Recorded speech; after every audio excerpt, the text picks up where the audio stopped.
again for Men Talk Today. Let's have some fun today. I know this channel is about a variety of topics, some serious, some educational, and some just plain fun. I was watching a news report the other day, and this topic came to me, so let's talk about vocabulary, words, misused words, confused words, and the like. This will be a fun topic, I think entertaining, and perhaps a little educational too.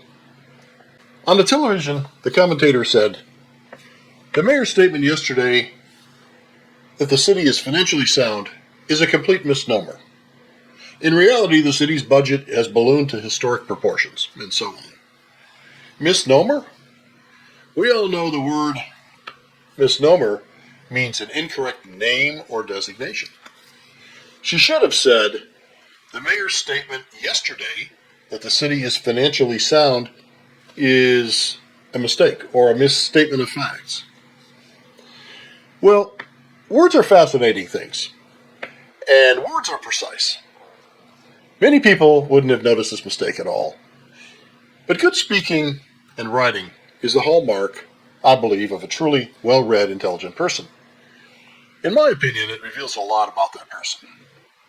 But more than that, a better understanding of our language and word meaning leads to greater success in life and in our careers. And this is borne out by factual analyses. Now, regular watchers of this channel might remember that I grew up in a poor neighborhood. I lived in a housing project for a time. I'm really not ashamed to say that.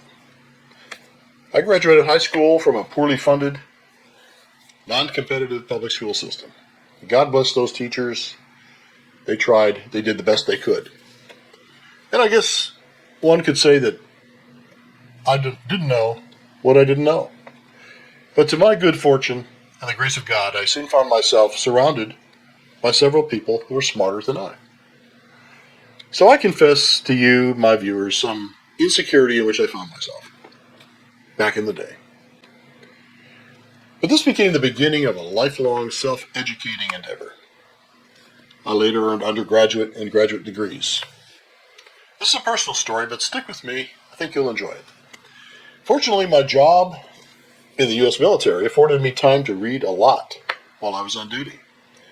I wasn't paid much, but I could read a lot, especially working that 11 p.m. to 7 a.m. shift. So at age 19 or 20, I began reading everything I could get my hands on. Time, Newsweek, U.S. News and World Report, and the books. I always had several checked out from the base library. What did I learn? Words are precise. And as I read, I would often encounter words I didn't understand. I suspect that many readers do, and they just move on using their own interpretation. And I suppose I did that myself at first. But I soon realized that if I just took some time to look up these words, I would have a better understanding of what I was reading. And these weren't complicated or scientific words or terms. They're now what I consider everyday words. So I began a system. I got some 3x5 cards and I carried them right here in my pocket, my shirt pocket, for years. And each time I looked up a new word, I wrote it down. It became such a habit that I ended up doing this for decades. I still do it. Today I just use my iPhone and Apple Notes, and there are fewer words to look up. I didn't do this then or now so I could master big words and intimidate others and look smarter than I was. I did this to compensate for my poor education and prepare myself, to the extent possible, for future success in life. And I suppose I was also intimidated by the many bright people around me. Words are precise. I once read a book on synonyms, and in the foreword of the book, the author stated that there are really no true synonyms. And what he meant to say was that no two words mean exactly the same thing. We all know that there are interchangeable words, and we know them as synonyms. So take candid and forthright. He was very candid in the interview. It means he was straightforward and forthright in his answers. And take succinct and concise. Her summary was very succinct, means her summary was brief and to the point, or concise. Well, these words can be used interchangeably. But here are some thought to be interchangeable, and in reality, they're not. How about famous and notorious?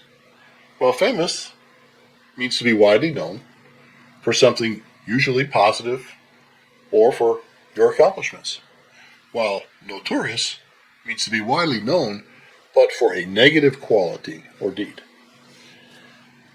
And here's a tricky one: allusion and illusion. Allusion with an A is an indirect reference to a person, place, or thing. Think allude. He alluded to whatever. While illusion with an I, totally different meaning. Misleading image or false perception of reality. So here's a sentence that combines them both. The movie's plot contained an allusion to a famous historical event, while the magician performed an amazing illusion of making a person disappear. Okay, so you all knew that. We're just kind of splitting hairs on that, right?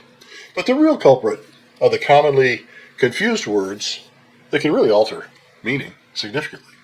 And misusing these sorts of words can immediately make one look less intelligent than they are and convey an improper meaning. Take imply and infer, for example. A speaker implies something while a listener infers. So think implication versus inference. Or here's one that catches me up. I got to check it almost every time. Effect and effect. Effect with an A is usually the action, the verb. The evening news greatly affected me. While effect with an E is usually the end result. It's a noun, typically. The effect of the tornado was devastating.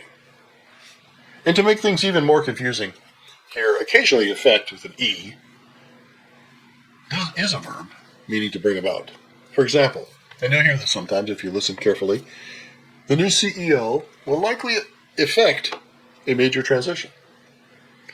Now, he may affect the people in the company, but he will affect or bring about a major transition. Here's a couple of my favorites: extricate and exacerbate. Now, extricate, to set free, means to set free from an entanglement or difficulty. It's similar, I think, to liberate. And exacerbate, one of my favorite words, means to make more severe. Here's an example.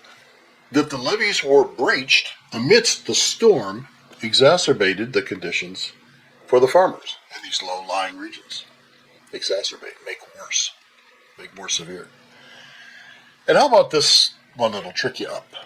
Lie and lay. You lie down, you lay a thing down. So, I'm going to lie down and take a nap. Or, I'll just lie this pencil down while I take a break. And of course, my favorite and most confused words, as you already know, is misnomer. It does not mean misunderstanding or misstatement, but rather named or designated incorrectly. It's named wrong. It's a misnomer. The name is wrong. Here's an example. Quote, in his groundwork on marine life, the scientist argued that calling a jellyfish a fish is a serious misnomer, as the creature lacks a brain, a heart, bones, and is more accurately classified as a planktonic invertebrate. Well, there's some words we want to avoid, but you get the idea. If this starts to sound pretentious, stop me, drop me a comment, yell at me, whatever. I'm aiming for fun, not to be fancy. But back to the real world. So what is the practical meaning for you and me? Are we just having fun with words, or is mastering vocabulary important? Well, there's real evidence that words, and thus reading comprehension, connect to life outcomes. A stronger vocabulary makes everyday life easier. You read faster and understand more on the first pass. Your emails land the way you intend. In a meeting, you can explain your point clearly without sounding pushy. Or when you read a contract or visit a doctor, or evaluate a news story, the right words help you spot what matters and what doesn't. So this isn't about fancy language, it's about precision. The right word reduces confusion, prevents mistakes, and quietly builds your own credibility. Over time, that clarity turns into better decisions, better conversations, and better opportunities. It also makes reading more enjoyable. When you know the words, you stop tripping over sentences. Jokes land well, nuance shows up, and whole authors open up to you. One new word today means one less speed bump tomorrow. My approach has always been simple. Notice a word, look it up, use it once. Now you own that word. That tiny habit compounds over time. You're not trying to impress anyone. You're giving yourself a better set of tools. And with better tools, life, work, and reading get to be a lot more fun. So try my little 3x5 card habit if you like. It might be fun. I hope this video yielded some fun with words. We'll grab some more serious subjects next time. But if you enjoyed the video, give me a thumbs up and subscribe. If you've got something to say, anything on this topic or the other topics on this channel, drop me a note in the comment section. I read them all. And I'll see you next time on Ed Talk Today.